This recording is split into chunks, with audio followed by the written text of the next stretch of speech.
You're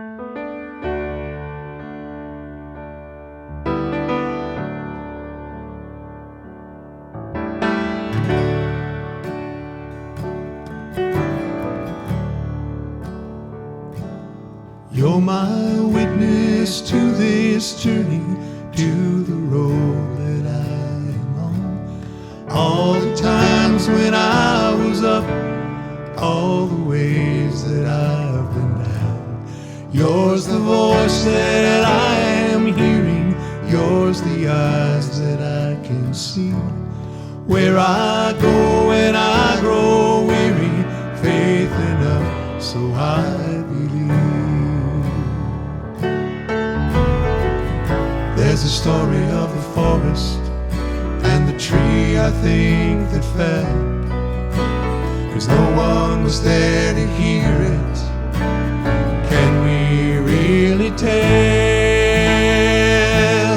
We all need a witness to the stories of our lives. Wanted to tell you I am grateful. You are mine.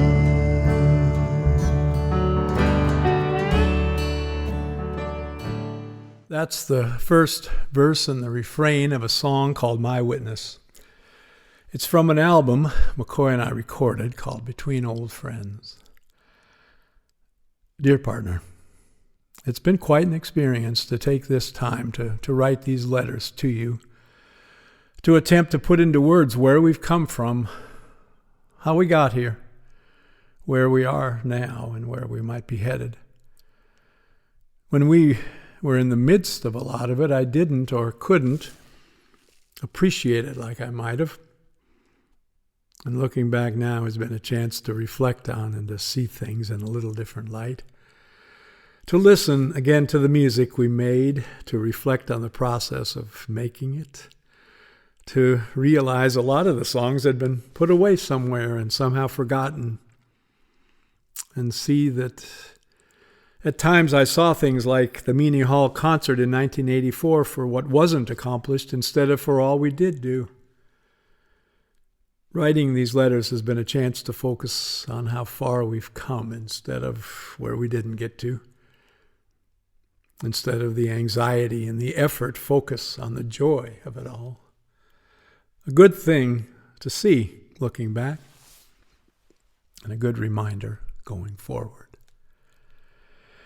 It's a challenge to write these open letters, to take a very personal way of communicating that's becoming less common and share it in a public way.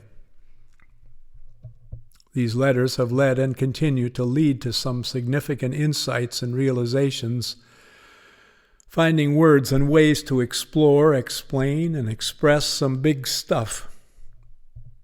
Among them, the idea that individually and collectively a big part of our life's journey has been to find ways to live lives of love and truth.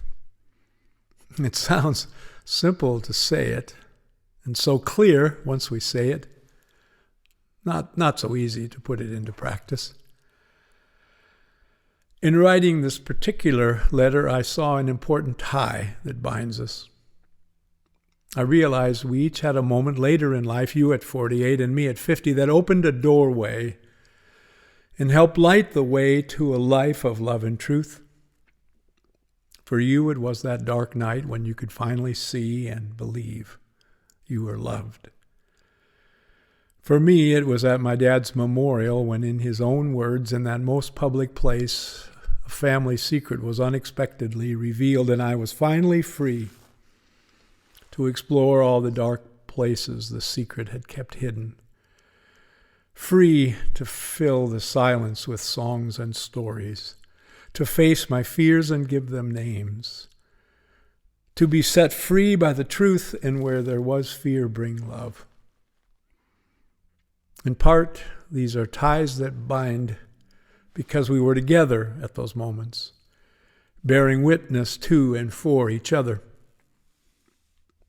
A definition of bearing witness is to show that something exists or is true. And so we did. And so we do.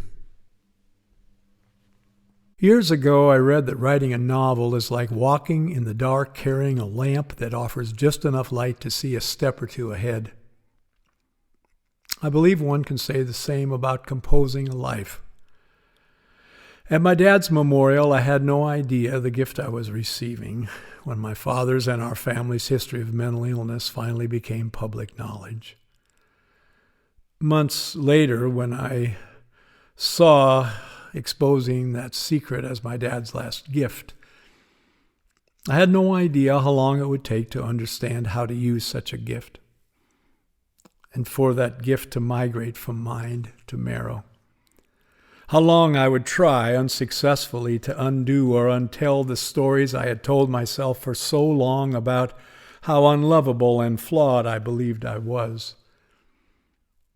How long it would be before I would be able to find and face such fears, define them, understand them, give them meaning, give them names, be able to make them part of a new and bigger story, a love story. If someone had told me as we were walking out of my dad's memorial, it would take 10 years before I would truly believe I was lovable and loved, and another 10 before I had faith in the fact I was home with myself, with those I loved and who loved me, and with the world, I don't know what I would have said or done, or how much I would have or could have understood of what I was hearing. Leaving that memorial offered just enough light to see a few steps ahead, with just enough delight to know I was not alone. We all need a witness to the stories of our lives. Wanted to tell you I am grateful. You are mine.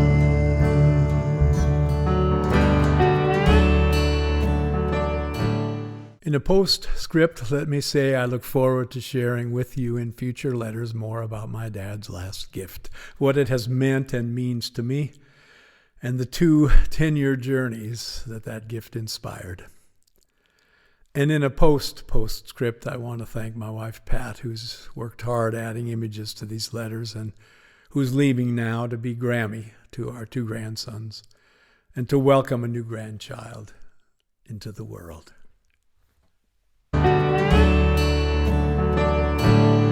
You're the keeper of my secrets. You're the guardian of my dreams. Haven for my disappointments. Safe there in your memories. Just to know that someone's watching. Just to know that you are there. Awake and waiting in my garden. So alert and so aware. I have heard the songs and stories, make it so we never die. Maybe I could live without you. With you I am alive. We all need a witness to the stories of our lives. Wanted to tell you I am grateful. You are mine. We all need a witness to the stories of our lives. Wanted to tell you